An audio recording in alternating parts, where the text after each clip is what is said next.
The League of Legends UI is old, very old.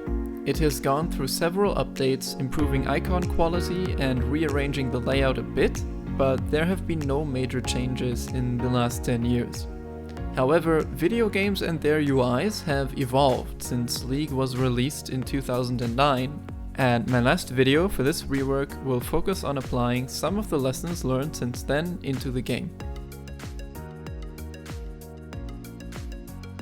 The HP bar is an incredibly important element of League of Legends UI. It displays a character's current mana, experience level, and most importantly, his hit points, with each smaller section representing 100 HP and each larger section representing 1000 HP.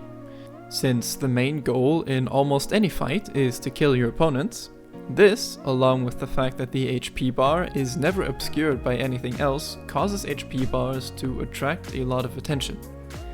This gives it a lot of potential to telegraph additional information, and this potential I intend to use.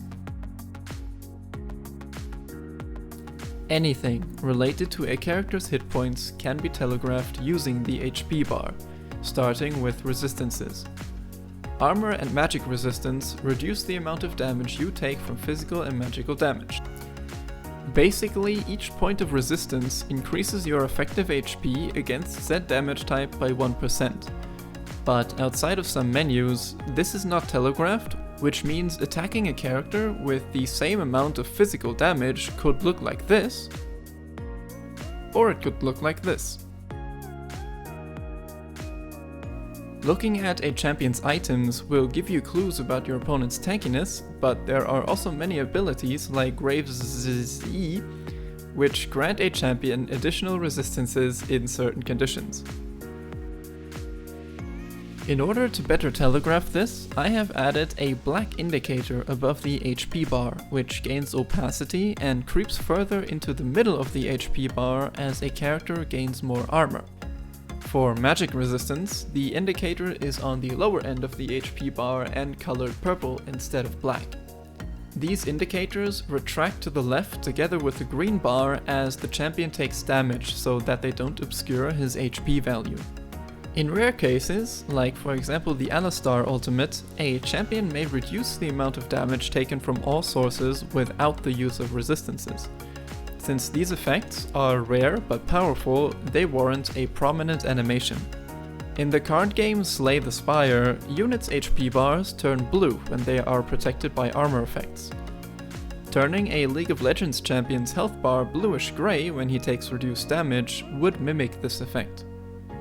While the intended effect of this rework is to better telegraph a champion's resistances, a nice side effect would be that players get some more visual feedback about their own strength and gain a sense of empowerment similar to the power indicators for our ability rework. An even better option here would be for champions to visibly wear additional armor, like for example in the Total War franchise, where armor upgrades are displayed as actual armor on your units. But in Total War games, all units have the same size and body type, greatly reducing the effort for the graphics team. For League of Legends, this would mean a lot of work. Certain items have lifeline effects. These effects grant the user a shield when dropping below a certain HP threshold. Unfortunately, players frequently forget this effect, retreating from combat prematurely, thinking they are too low to continue fighting, only to have their lifeline effect trigger when they are already safe, thereby wasting it. My solution would be to add an indicator to the HP bar representing this trigger point. The shield will activate once the HP bar drops below said marker, reminding the player that he still has an ace up his sleeve. This trigger point is inspired by the execution marker on Cho'Gath's and Pyke's ultimates. They display the HP threshold where those abilities would execute their respective targets. There are also shielding effects that can be activated manually at any time, like the Gargoyle Stoneplate for example. For them, I have added an indicator which will follow the rightmost edge of the green bar and will expand into a shield once activated. It would also make sense adding these effects to standard champion abilities which provide a shield to oneself. Stasis effects, like Sonya's Hourglass, prevent a character from doing anything but also negates all damage. These abilities are most commonly used to dodge a burst of damage. The capability to use this effect can be telegraphed by a golden shimmer inside or around the HP bar. Revive effects, like Guardian Angel or Zillion's ultimate, revive a champion after dying. They are already telegraphed very well with the same graphical effect. Just to add consistency though, I would like to add a white shimmering effect, similar in design to the revive animation, to the health bar when this effect is active. Part 2. CC Communication. As I mentioned in the previous video, CC effects prevent a character from doing certain things, like attacking, or moving, or having fun. The most impactful CC abilities completely disable all control a player has over his character, preventing him from moving on his own accord, attacking, or using spells. These CC effects include taunts, charms, fears, stuns, and knockups. A downside of League of Legends' top-down view is that players are less in touch with the character they are currently playing as. In a first-person game, if you are unable to move, you immediately notice this, since any small movement of the mouse, which would usually turn your character's vision from side to side, is missing. In League of Legends, however, your camera usually isn't tied to your character, giving you a better overview of your surroundings, but reducing the perceived intensity of any effects affecting your character. Therefore, when a player's character is CC'd in League, it is important to compensate for this through the UI. Let's have a look at how the UI currently communicates CC. First of all, the affected character has a white text above his head specifying the exact type of CC, with a cooldown bar indicating when the effect will run out. Secondly, a vignette appears around the edge of the screen. The coloring and style of this vignette change with the CC type. Thirdly, the abilities in the ability hotbar become grayed out, indicating that you can't use these abilities. And lastly, if you try to cast an ability, the game will throw an error sound. All of these effects, on paper, are perfectly sufficient, and they are similar to most other games' methods to communicate CC, like Overwatch, Dota 2, or Heroes of the Storm. In practice, however, these indicators are far too subtle, and players will regularly attempt to cast abilities while being unable to do so, and not notice it until it is too late. Let's go through each of these indicators and see what can be done. The white text above players' characters is far too subtle. Even though it is always arranged above any in-game effects, you can barely see it if you are in the middle of a chaotic teamfight. The countdown bar is also barely recognizable. A much better example would be Blizzard's own MOBA Heroes of the Storm. Here, if a player is CC'd, the countdown timer will appear in the middle of his or her screen, making it impossible to miss. The red background for the text also draws attention to it and helps it contrast against any surface. The League of Legends vignette is also quite subtle. To be completely honest, my original draft of this script had the criticism of there being no vignette at all, until I thankfully looked at some of my recordings and noticed that there actually was one. I may not be particularly good at League, but the fact that I spent over 1,000 hours in the game and could not definitively tell you whether or not there is a vignette if you get stunned is an indicator that the current version is probably too subtle.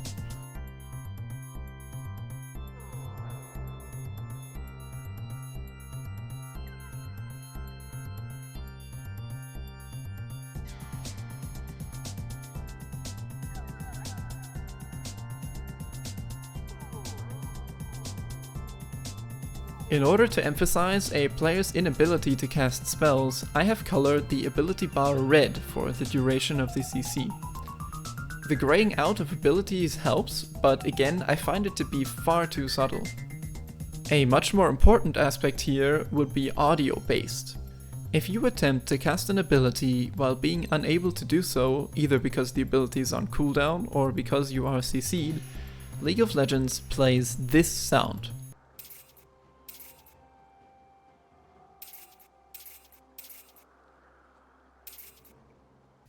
Again, on paper, that's nice, but add it to the cacophony of a teamfight and it gets drowned out. A champion's abilities are his most important tools. They are the reason your character exists. If you think you casted one of your abilities but didn't, then you've just lost half your entire reason for existing. This is why the indicator telegraphing the fact that you just didn't use the ability you thought you used needs to have priority over everything else. There is also a text message which appears above your ability bar, but similarly to the CC text, it is so small that it might as well be invisible. Taking some notes from Heroes of the Storm, I increased the font size, gave it a red background, gave it a small wiggling animation, and placed it above the ability which the player was just unable to cast. Number 3. Other minor improvements. The loading screen is often an underutilized tool. Every game has one, and sometimes they appear more often, sometimes less. The layout of a loading screen always tends to be the same. A bar detailing the loading process, a short paragraph of non-essential information, and some pretty pictures to help pass the time. During this time, however, players have nothing else to do, which means whatever is currently on screen would have their undivided attention. The Total War games use this time to show the overview of each side's armies and a layout of the map they are about to engage on, letting players begin planning their strategy before the fight has started. League of Legends, on the other hand, displays all champions, their summoner spells, and rune tree components, along with a small lore blurb.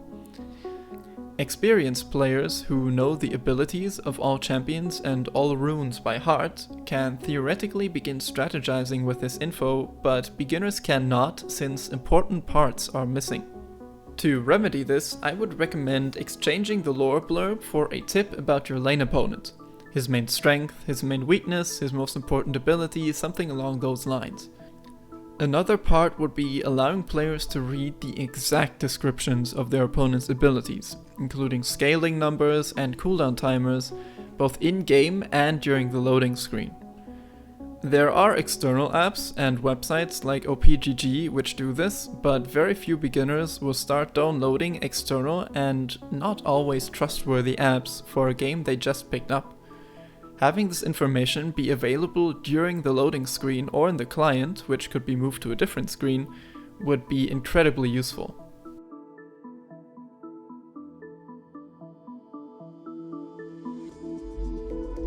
There is something I have to admit about all of these changes. Personally, I don't need them. This entire rework plan isn't meant for people like me, however. At this point, I have spent almost 1600 hours playing League of Legends, and I feel comfortable with it. I know the effects of the items by heart, I know what most champions do, and I can keep a somewhat reasonable overview during teamfights, even with all the flashy animations. The problem is, it took me 1600 hours to get here, and many of the lessons learned took me far too long. This rework is designed to give newer players a better starting position, to allow them to understand the game faster and more intuitively, and allow them to get to the fun part without having to watch endless YouTube tutorials or read dozens of pages of manuals, but simply by playing. This won't make the game easy, and it shouldn't. League of Legends is at its best when its full complexity is used by its players to outplay each other in a game of mental 4D chess. Just maybe, let them know the rules beforehand.